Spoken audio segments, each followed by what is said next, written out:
Join Conjipuram SCSVMV NAC A-Grade University. 100% scholarship, excellent placements, global excellence with Indian values. Admissions are open now. Ayodhya Ramar கோவிலில் பக்தர்கள் கொடுக்கும் நன்கொடையில் மோசடி நடைபெற்றுள்ளது என்று சமாஜ்வாதி தலைவர் அகிலேஷ் யாதவ் குற்றச்சாட்டை ஆராய 3 நபர் கொண்ட சிறப்பு விசாரணை குழுவை உத்தரப்பிரதேச அரசு அமைத்துள்ளது. அயோத்தி ராமர் கோவிலுக்கு ராம பக்தர்களால் காணிக்கையாக கொடுக்கப்பட்ட கோடிக்கணக்கான ரூபாய் காணாமல் போனது குறித்து நீதிமன்றம் தானாக முன்வந்து விசாரணை செய்ய வேண்டும் என்று சமாஜ்வாதியின் தலைவரான அகிலேஷ் யாதவ் தெரிவித்திருந்தார். அது மட்டுமல்லாமல் ராமர் கோவிலில் உண்டியல்களில் இருந்து 5 முதல் 7.5 கோடி ரூபாய் வரை திருடப்பட்டதாக சமாஜ்வாதியின் முன்னாள் எம்எல்ஏவும் முன்னாள் அமைச்சருமான பவன் பாண்டே குற்றம் சாட்டியிருந்தார்.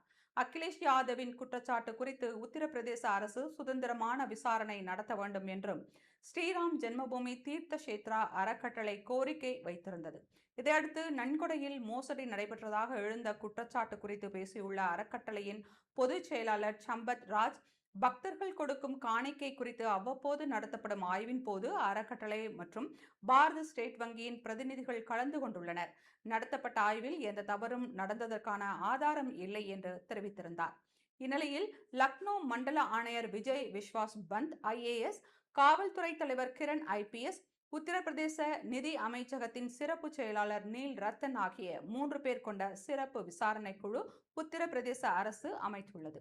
பக்தர்கள் கொடுத்த நன்கொடையில் மோசடி நடைபெற்றுள்ளதா என்பது குறித்து விசாரணை நடத்தி அடுத்த 7 நாட்களுக்குள் இடைக்கால அறிக்கையையும் அடுத்த 15 நாட்களுக்குள் இறுதி அறிக்கையையும் சமர்ப்பிக்க வேண்டும் என்று அரசு உத்தரவிட்டுள்ளது.